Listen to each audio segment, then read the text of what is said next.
Math, Science, Global Perspective, Language Art, Coding 이렇게 5과목을 하고 있고요. 참고로 저는 4학년부터 지금까지 이 학교에 다니고 있는 학생이에요. 수업은 다 똑같은 방식이지만 영상이나 문제는 때에 따라 다르다는 거. 이렇게 개념들을 좀 익히면 복습을 정말 다양한 방식으로 많이 해요. 에세이 쓰기 위해서 읽는 article만 해도 이 정도 기회가 됩니다.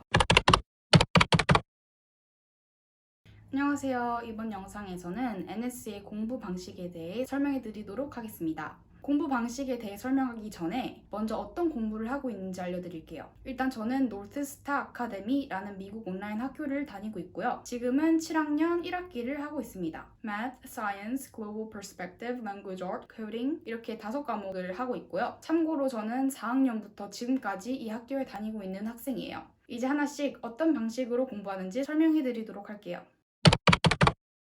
먼저 수학입니다. 수학은 대부분 수업을 읽고 영상을 보고 문제를 푸는 방식으로 진행돼요. 먼저 수업부터 말해보자면 수업은 언제나 선생님이 작성해 놓으신 레슨을 읽는 방식이고 영상은 때에 따라 달라요. 칸 아카데미나 다른 유튜브 영상이 있을 때도 있고 선생님이 직접 문제 푸시는 영상도 있고 둘 다 있을 때도 있습니다. 그리고 문제 푸는 방식도 때에 따라 달라요. 칸 아카데미나 다른 웹사이트에 있는 문제들을 풀 때도 있고 또 이것 같은 선생님이 첨부하신 문제들을 풀어야 될 때도 있어요. 수업은 다 똑같은 방식이지만 영상이나 문제는 때에 따라 다르다는 거. 그리고 항상 이런 방식으로 진행되지 않고 가끔씩 액티비티나 다른 활동들을 하기도 합니다. 그리고 매주 마지막 날에는 리뷰 퀴즈를 봐요. 유닛 끝날 때마다 시험도 보고 학기 마지막 파이널 이그잼도 봅니다. 두 번째로 과학입니다. 과학은 정해진 수업 방식은 없어요. 대충 정리하자면 일단 NS의 과학 레슨을 읽고 선생님이 채우라고 하는 노트를 채워야 해요. 이 노트도 정해져 있는 게 아니라 때에 따라 방식이 다르게 나옵니다. 티차트를 쓸 때도 있고 질문 답하는 형식을 쓸 때도 있고요. 그리고 레슨에 글만 있는 게 아니라 유튜브 영상들도 포함되어 있고 NS의 수업뿐만 아니라 다양한 웹사이트들을 쓰면서 배우고 복습합니다. 이렇게 개념들을 좀 익히면 복습을 정말 다양한 방식으로 많이 해요. 선생님이 액티비티 자료를 첨부해 주시면 저는 설명을 읽으면서 하면 됩니다. 제가 이번 학기에 했던 것들을 가져와 봤는데요. 이렇게 노트들을 써가지고 노트를 정리하기도 하고 이런 것들도 다양하게 노트를 첨부해 주십니다. 이런 것 외에도 단어 카드도 만들고 재미있는 프로젝트 같은 걸로 복습하기도 해요. 이렇게 복습을 제대로 한 다음에 유닛을 끝낼 때 시험을 봅니다. 시험 말고도 퀴즈 같은 것도 틈틈이 봐요. 정리하자면 과학은 정해진 방식은 없지만 NS의 레슨을 읽고 여러 가지 활동들로 복습을 하고 퀴즈와 시험을 본다입니다. Global Perspective, 사회라고 해야 되죠? 사회 같은 경우에는 레슨을 읽는 게 대부분이에요. 레슨은 유튜브 영상이나 선생님 영상이 대부분 첨부되어 있어서 글이랑 영상들 보면서 배웁니다. 물론 사회도 이것 외에 다양한 웹사이트들과 활동들을 합니다. 그리고 이것도 프로젝트를 정말 많이 합니다. 프로젝트를 다양하게 하면서 복습도 하고 더 배우는 방식이에요. 그리고 뿐만 아니라 NSA 레슨 말고도 이런 article 같은 것도 첨부해 주시면 이것도 읽어야 될 때가 많아요. 대부분 글을 읽으면서 배우는 방식입니다. 정리하자면 사회 역시 영상, 글, 다른 웹사이트 등으로 다양하게 이루어져 있는 레슨을 읽고 다양한 프로젝트와 액티비티를 통해 배우고 복습하는 방식입니다.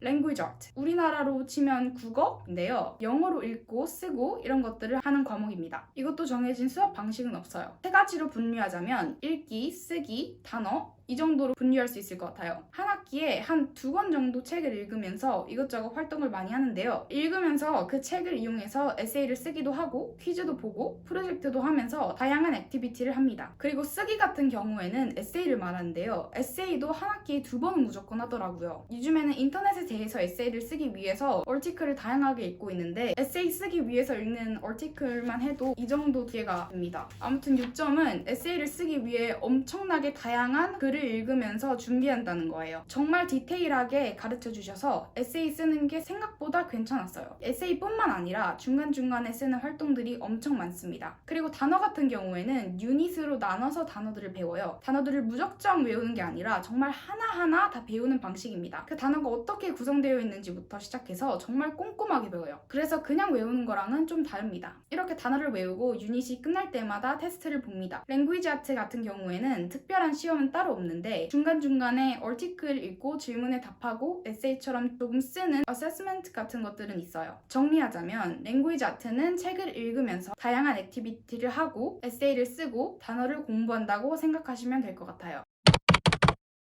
마지막으로 코딩입니다. 이건 선택 과목이라 짧게 설명드릴게요. NSEA는 필수 과목 말고도 선택 과목들이 많아서 프랑스어도 있고 미술도 있고 다양하게 고를 수 있어요. 물론 선택하지 않으셔도 됩니다. 저는 그중 코딩을 골랐는데요. 조금 힘들긴 하지만 도움이 굉장히 됐습니다. 코딩의 기초부터 배우기 시작해서 지금은 이제 진짜 코드를 쓰면서 프로그램을 만드는 단계까지 왔어요. 그리고 생각지도 않게 뭔가 생각하는 힘을 기르게 해주더라고요. 랭귀지 아트 못지않게 생각을 많이 해야 돼서 그 부분에서도 도움이 많이 됐습니다. NSE 하실 거라면 추천드려요. 지금까지 NSE 방식에 대해서 설명드렸는데요. 학년마다 연도마다 조금씩 달라질 수는 있지만 대부분 비슷한 방식이에요. 이건 7학년 기준으로 설명드린 것이기 때문에 조금 다를 수는 있지만 그래도 어떻게 돌아가는지는 알 수 있으실 겁니다. 자세한 건 NSE 사이트에 들어가셔서 알아보시면 될 것 같아요. 이것 외에도 궁금한 건 있으시다면 댓글에 남겨주시면 답변할 수 있는 건 해드리도록 하겠습니다. 또 제가 한 NSE 프로젝트나 액티비티를 보고 싶으시다면 제가 올린 영상에서 보실 수 있으니까요. 참고하시면 좋을 것 같습니다.